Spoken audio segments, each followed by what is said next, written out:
அனைவருக்கும் வணக்கம். என் பெயர் வி ஸ்ரீ கிருஷ்ணா.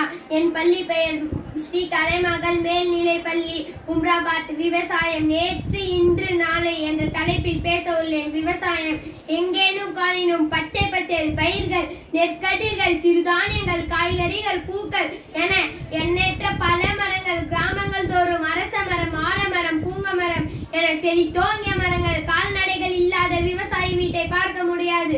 மண் என்றால் செம்மண், கரிசல் மண், வண்டல் மண் என வகுத்து அந்தந்த மண்ணுக்குரிய பயிர் செய்து வாழ்ந்தவன் தமிழன். மாடு கட்டி போரடித்தால் மாளாத என ஆணை கட்டி போரடித்தது தமிழ்மண். விவசாய தொழில்நுட்பத்தில் வேளாண்துறை சார்ந்த பட்டறிவில் உலகத்திற்கே முன்னோடியாக திகழ்ந்த பூமி தமிழகம்.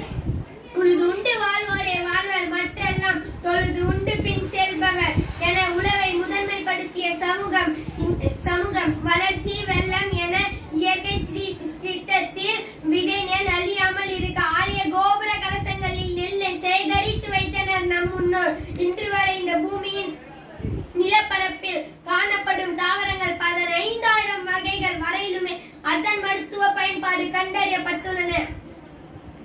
நீர் மேலாண்மைக்கு ஒரு சான்றாக 1000 ஆண்டுகளுக்கு முன்பே கட்டப்பட்ட கல்லணை கட்டியவன் கரிகால சோழன் என்னும் தமிழன். ஆனால் இப்படிப்பட்ட பெருமை வாய்ந்திருந்தும் இன்று நம் தமிழ்நாட்டிற்கு என்ன ஆயிற்று? சற்றே சிந்தித்து பாருங்கள். நாள்தோறும் விவசாயங்களின் தற்கொலைகள், வேற்றோடி வயல்வெளிகள், விரிவடைக்கம் அடைந்து கொண்டிருக்கும் நகரப்புறங்கள், கான்கிரீட் காடுகளாகும் விளைநிலங்கள், வற்றி போன ஆறுகள், ஆலை கழிவுகளால் அலங்கோலமான ஆற்றுப்படுகைகள், மறுபுறம் சூறையாடப்பட்ட ஆற்றோர மணல் பரப்புகள், தோண்டி பார்த்தும் நீர் எடுக்க முடியாமல் துளை போட்டு நீர் எடுத்து சக்கையாக உறிஞ்சி சலடையாக்கப்பட்ட நிலத்தடி நீர்வளம். ஏன் இந்த நிலைமை? சுழன்றும் ஏல் பிணைந்து உலகம். விஞ்ஞான வளர்ச்சி நமக்கு கை கொடுத்த காரணத்தால் நிலத்தடி நீர்வளத்தை 1000 அடிக்கு மேலாக துளை போட்டு சூறையாடி வருகிறோம். 1960களில் அறிமுகப்படுத்தப்பட்ட பசுமை புரட்சி ஆழ புதைந்தது. அதன் விளைவு நமக்கு உணவிட்ட அன்னை பூமியில் அதிக விளைச்சலுக்காக ரசாயன உரங்களை கொட்டி அதன் வளத்தை கெடுத்தோம்.